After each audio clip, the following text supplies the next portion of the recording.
बिस्मिल्लाहिर्रहमानिर्रहीम अस्सलामु अलैकुम वरहमतुल्लाहि वबरकातुहू। नाज़रीन, मैं मलिक मोहम्मद नवाज़ सोकी इस वक्त मैं G8 में हूँ यार ऑफिस के पास, और सबीन मलिक साहबा हैं, इनसे पूछते हैं। ये ओहदा रखती हैं, जनरल सेक्रेटरी भी हैं। अस्सलामु अलैकुम जी। जी वालेकुम सलाम। बहुत शुक्रिया मैम, की हाल चाल है? ठीक हो जी अल्हम्दुलिल्लाह ठीक ठाक। आप काफ़ी अरसे से मैं देखता हूँ आप बड़ी स्ट्रगल में रहती हैं, कभी कहाँ पहुँची होती हैं, कभी कहाँ पहुँची होती हैं, तो कैसा रहा और कैसा जा रहा है?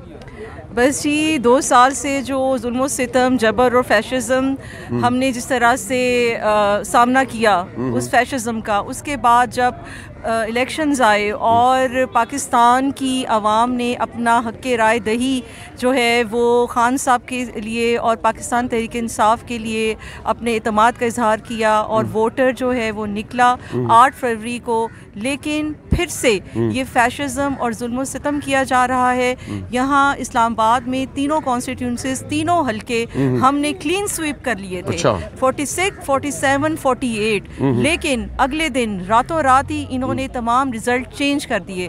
और कल भी हमारा ये प्रोटेस्ट था आरओ ऑफिस के सामने। आप देख सकते हैं हमारी पूरी जो है टीम यहाँ पर हम प्रोटेस्ट कर रहे हैं। यहाँ पर विमेन विंग भी यहाँ मौजूद है, तमाम विंग्स पाकिस्तान तहरीक इंसाफ की मौजूद हैं। हम यहाँ पर आरओ ऑफिस के सामने मौजूद हैं और भरपूर अपना एहतजाज रिकॉर्ड करा रहे हैं। और हमारी लीड यहाँ शोएब साहब, जो एडवोकेट शोएब साहब हल्का 47 से थे, 40-50 हज़ार की लीड से हम लोग जीत चुके थे, बल्कि हम जीत चुके हैं। लेकिन ये धौंस धांधली से जिस तरह से सीटें ली जा रही हैं, इसको कौम कभी माफ़ नहीं करेगी।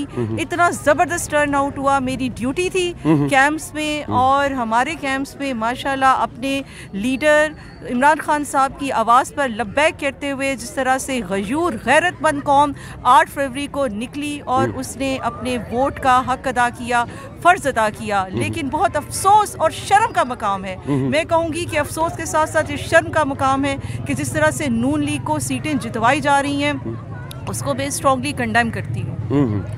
अच्छा, आप बात रहे कि ये अगर फ़र्ज़ किया, अभी तो आप प्रोटेस्ट में बैठे हैं, अगर ये नहीं होता तो आपका कोई लॉन्ग टर्म मतलब कोई मंसूबा है, क्या है? जी, इसी तरह से हाई कोर्ट में हमने जो पिटीशन फाइल की हुई है। अब देखिए हाई कोर्ट ने स्टे दिया हुआ है। जी, स्टे हमें स्टे लेकिन मिला हुआ है। थोड़ी देर पहले मैं सुन रहा था कि शोएब शहीन साहब कह रहे थे कि इन्होंने कुछ बीच में मतलब रात को फिर टेपरिंग करते रहे पीछे आके, क्या? जी, बस वो करते रहे ना, अपने ओछे हथकंडे अपने जो है ओछे हथकंडे इस्तेमाल कर रहे हैं। बल्कि कल शोएब शाहीन साहब की कार पर हमला हुआ, उन पर हमला किया गया, गाड़ी भी तोड़ी गई, गाड़ी तोड़ी। और इस तरह से देखें, ये फैशिज्म जो है अब इसको बंद करना चाहिए।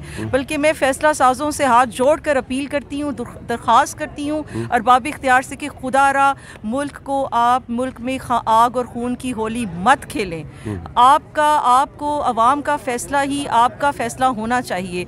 8 फरवरी को अवाम ने अपना जो हक इस्तेमाल करते हुए पाकिस्तान तहरीक इंसाफ को जो वोट दिया है, बिलीव मी, इतना ज़बरदस्त टर्न आउट पाकिस्तान की हिस्ट्री में नहीं है कि जिस तरह से वोटर निकला, सपोर्टर निकला और उन्होंने इमरान खान साहब को वोट दिया। और यही मैं कहूँगी अरबाब इख्तियार से, प्लीज़ खुदारा होश के नाखुन लें और आप जो है जो अवाम का फ़ैसला है आप उसी पे आपको चलना चाहिए और आप जस्टिस करें प्लीज़। अच्छा, ये बताएं कि दिन को तो बहुत पुरअमन रहे हैं, मतलब मेरा तो वोट फतेह जंग में था, लेकिन दिन को तो बड़े पुरसकून रहा है। ये मामला चेंज कहाँ से आके हुआ? बस जी, ये भी इनकी एक चालाकी, और जिस तरह से ये अजीब तरह की इनकी चालाकियाँ हैं, और हम देखते हैं कि अभी पिछले 2 साल से ये जो कर रहे हैं, तो ये भी इनका प्री प्लान था। अच्छा। चलें, ऑब्वियसली हमें यही समझ आता है ना कि एक प्री प्लान था कि चलें सुबह देखेंगे, और वाकई में जब सुबह हम उठे तो वो सारे नताइज बदल चुके थे। अब इस पे वही अफसोस और शर्म का ही मकाम है। लेकिन ये जो फॉर्म 45 था, इसमें आके कुछ पकड़े नहीं गए?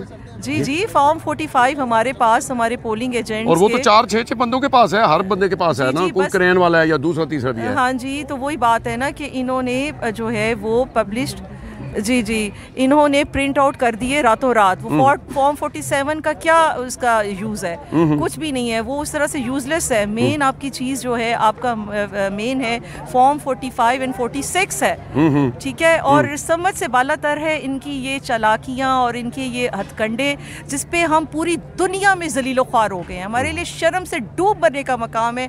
आज बहिस्सत पाकिस्तानी में ये कहूँगी, इंडिया, भारत हमारे अगेंस्ट जो है वो वो बोल रहा है कि किस तरह से रेगिंग की जा रही है, जिस तरह से धांधलियाँ की जा रही हैं, लोगों का एतमाद उठ रहा है, लोगों का बिल्कुल जी। इंटरनेशनल मीडिया जो ग्राउंड पर मौजूद था, फैक्ट्स एंड फिगर्स हैं सबके पास, रियलिटीज़ हैं, हकीकत से हम किस तरह से कबूतर की तरह नज़रें चुरा सकते हैं। इंटरनेशनल मीडिया ने 8 फरवरी को ही इमरान खान साहब को जो विनर डिक्लेयर कर दिया और विक्ट्री डिक्लेयर कर दी पाकिस्तान तहरीक इंसाफ की। देखते हैं किस हद तक जाएंगे और हम भी इंशाल्लाह आखिरी हदों तक जाएंगे जब हम शेलिंग्स खा सकते हैं, जब हम इतनी फैशिज्म का मुजाहरा कर सकते हैं। 2 साल हम डटे रहे थे और इंशाल्लाह जब तक हमें हमारे राइट्स नहीं मिलते और फैसला अदालतों से हमारे हक में नहीं आता, खान के टाइग्रेसेस खड़े रहेंगे जिस तरह से हमेशा यकीन के साथ, एतमाद के साथ, इंशाल्लाह। बहुत शुक्रिया जी। नाज़रीन, आपने बातें सुनी, इनके पास जनरल सेक्रेटरी का ओहदा भी है और मेरे ख़्याल में क्योंकि अब वो दौर तो रहा नहीं कि जैसे वो साल बाद को पता चलता था क्या हुआ, अब तो सोशल मीडिया का दौर है, ज़रा सी ऐसी बात होती है तो पता नहीं कहाँ तक बात चली जाती है। बहरहाल ये मुल्क है तो हम हैं। नेक दुआओं के साथ मलिक मोहम्मद नवाज़ शौकी और इनको दीजिए इजाज़त। अपना बहुत ख्याल रखना। अल्लाह सोने दे वाले।